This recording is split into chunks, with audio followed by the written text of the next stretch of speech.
Bom dia, meus queridos alunos do primeiro ano. Hoje nós vamos começar uma matéria totalmente nova, Grécia Antiga, Antiguidade Clássica, né? Então, até agora nós estudamos a Antiguidade Oriental, Mesopotâmia, né? Os povos da Mesopotâmia, Egito, Pérsia, também os fenícios, os hebreus. Essas sociedades são muito importantes, pois tratam-se das primeiras sociedades que se desenvolveram de uma forma sedentária, né? Que utilizaram a escrita. Então lembrem lá, né, o que divide a pré-história da história é a escrita e a sedentarização, ou seja, a fixação do ser humano em um lugar só, né, a agricultura. Então lá com os sumérios em 4.000 anos antes de Cristo. Contudo, gente, para nós ocidentais, né, para nós aqui do Ocidente, o que é interessante mesmo quando falamos de antiguidade é a antiguidade clássica, né? São os gregos e os romanos. Né? Os gregos eles nos legaram muitas coisas. Né?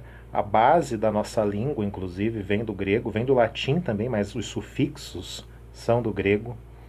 Também, né, a questão cultural, quando nós pensamos os gregos, aí nós vamos nos remeter a muitas coisas, como por exemplo o teatro, né? Tanto a tragédia quanto a comédia, a filosofia, a, o viver em cidades, né? O viver na polis, a questão das leis, a organização política. Essa é uma herança muito importante que nós carregamos dos gregos antigos. E a partir de hoje nós vamos começar a falar deles. Para isso eu estou usando uma bibliografia, né? Eu gosto muito de usar um livro chamado Grécia e Roma. Esse daqui, ó, do Pedro Paulo Funari. Né? Pedro Paulo Funari é um historiador da USP, da Universidade de São Paulo, e ele é um especialista em antiguidade clássica. Inclusive eu vou deixar aqui para vocês, vou enviar no grupo o PDF desse livro, a versão digital, e eu vou querer que vocês leiam o primeiro capítulo, onde ele vai discutir a Grécia. Vão lendo, é um texto bem tranquilo, tá, gente? Estou selecionando um texto bem didático aqui de história para vocês. É um livro, inclusive, que ele lançou para os professores do ensino médio, né? Não é um livro acadêmico. Vocês vão lendo aí o primeiro capítulo que eu vou passar aí um trabalho para vocês sobre esse capítulo do Pedro Paulo Funari. Então, depois que eu enviar o vídeo, eu vou enviar o PDF juntamente. Então, a partir desse texto e de outras bibliografias, né, eu vou trabalhar aí o conteúdo da Grécia com vocês. Pessoal, quando nós pensamos a Grécia antiga, né, nós não podemos pensar numa Grécia unificada, né, numa Grécia onde a organização política se colocava dentro de um pressuposto de Estado-nação, de uma noção de Estado-nação como nós temos hoje, com poder centralizado, poder político e administrativo centralizado. Nunca houve o reino da Grécia ou a nação grega na antiguidade. Né? Existe hoje, mas hoje é outra história. Mas não havia na antiguidade. O que havia na antiguidade eram várias cidades independentes, né? Cidades-estado independentes, muitas inclusive inimigas umas das outras. Né? Isso vai ficar bastante claro lá com Esparta e Atenas, que nós vamos ver mais para frente, né? E o que mantinha, de certa forma, o vínculo, né? Como que todos se sentiam gregos, né? De que forma? Já que não havia unificação política e havia uma independência político-administrativa entre as cidades-estado, né? Atenas, Esparta, Corinto, Alicarnasso, enfim, por aí vai. O que fazia com que os gregos se sentissem gregos era a cultura. Então eu vou trabalhar forte com vocês a partir de hoje a cultura grega. Vamos trabalhar a política, a economia? Vamos, mas a ênfase maior será a cultura, né? Mesmo porque os historiadores hoje se dedicam mais aos estudos culturais, às questões culturais, e os vestibulares estão voltados mais às questões culturais do que questões políticas, econômicas. Né? Vou trazer também, mas não vai ser a base aqui das nossas aulas. A cultura fazia com que os gregos se sentissem gregos. Falavam a mesma língua, né, o mesmo idioma, acreditavam nos mesmos deuses, havia aí, os costumes eram muito próximos, né, em relação ao gosto, né, pela arte, né, pelo teatro, a música, né, a questão da poesia, da filosofia. Né, muitos hábitos em relação às relações sociais eram próximos alguns muito parecidos de cidade para estado, de cidade para cidade, né? De cidade-estado para cidade-estado, aliás. Então, de certa forma, a questão cultural, ela permeou aí, né, todo um viver, todo um sentir-se grego nessa antiguidade. Né? Tanto que aqui na imagem vocês estão vendo um vaso grego. Né? Lembra que eu falei muito nas nossas aulas presenciais dos vasos gregos para vocês, quando eu estava apresentando a disciplina? Então, quais são as principais fontes hoje que os historiadores da antiguidade, principalmente de Grécia e de Roma, mas de Grécia em específico, principal fonte, uma das principais fontes que eles utilizam para construir, né, as suas pesquisas? A cultura material. Né? Quando nós pensamos a cultura material, o grande exemplo está aí nos vasos gregos. Né? Então a gente percebe que como é um vaso grego. Nós temos imagens. Né? Os gregos eles registravam o seu cotidiano, a sua vida pública, a sua vida privada, né, nesses artefatos. Né? No caso aí dos vasos. Eu vou ver se eu consigo trazer nas próximas aulas outras imagens para vocês. Mas antes de falarmos da cultura, antes de falarmos do cotidiano grego, da vida privada, da organização social, né, vamos nos localizar geograficamente, né, gente? Então, onde podemos identificar aí o mundo grego antigo? Né? O mundo grego antigo, então, aqui o mapa fica bastante claro para vocês na localização geográfica. A Grécia antiga, ela se localizava no sul da Europa, né, e no Oriente Próximo, na região onde hoje é a Grécia em si, né, a Península Balcânica, que é aquela península ao sul do Mar Mediterrâneo, né, bem próximo ali da Itália, do sul da Itália, da ilha da Sicília. E também a Grécia clássica, a Grécia antiga, ela se estendia além da Península Balcânica. Então a gente está vendo aqui o Mar Egeu, né, e várias ilhas aqui no Mar Egeu. Essas ilhas no Mar Egeu eram ilhas gregas. A maior delas, ao sul, como vocês estão vendo, é a ilha de Creta. Né? Inclusive, a base da civilização grega se constitui aí a partir da ilha de Creta.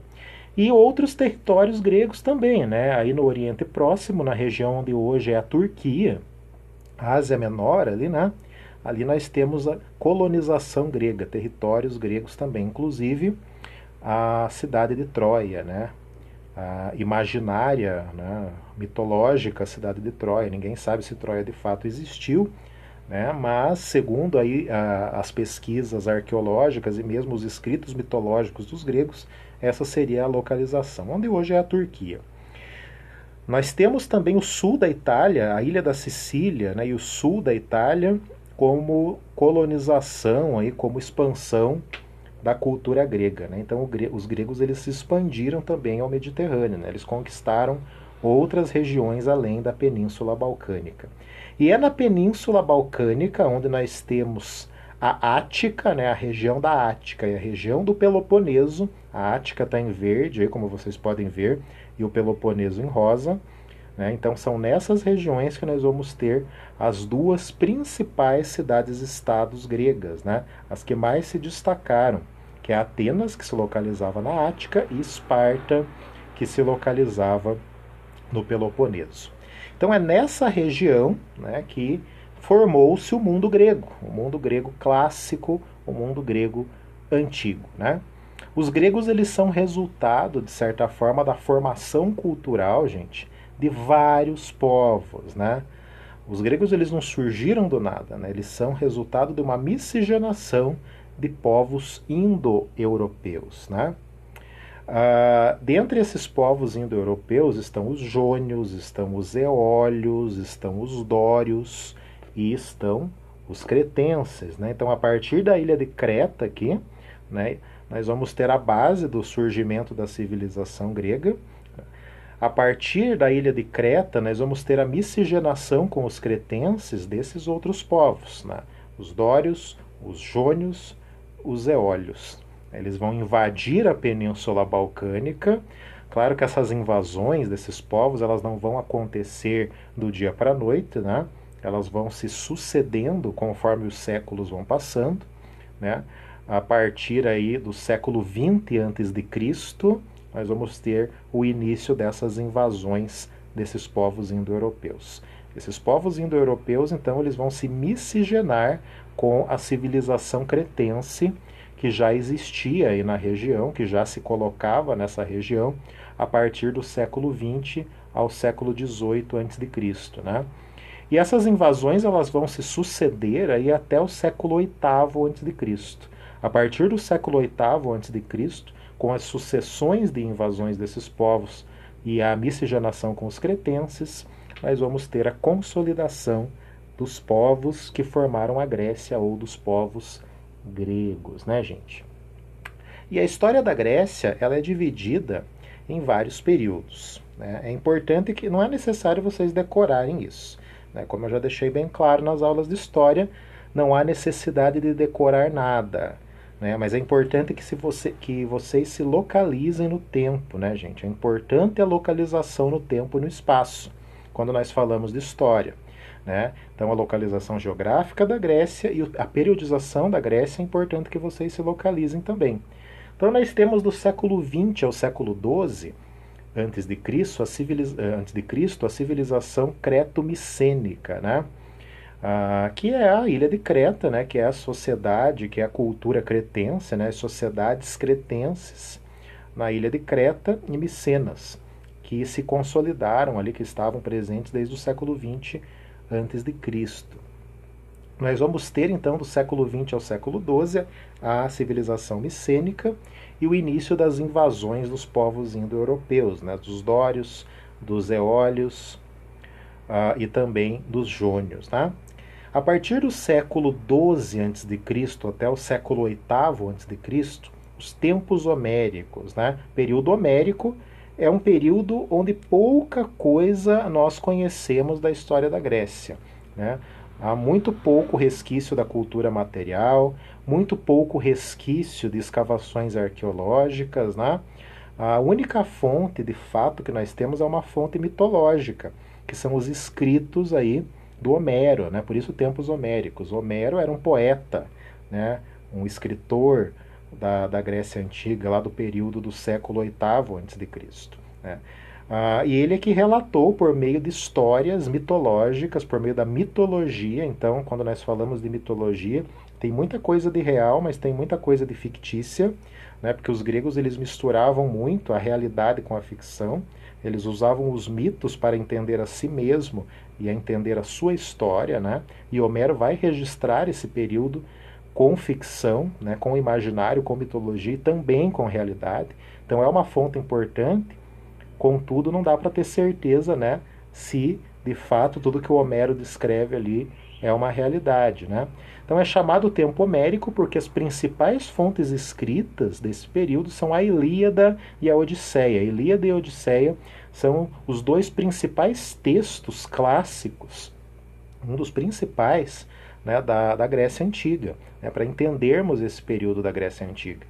Dentre ali os relatos que o Homero coloca, né, ele descreve o cotidiano, a vida ali nesse período que vai do 12 até o 8º, mas, digamos ali, a cerejinha do bolo, né, o principal da descrição do Homero é a Guerra de Troia. Né? Por meio da Ilíada e da Odisseia ele vai falar da Guerra de Troia.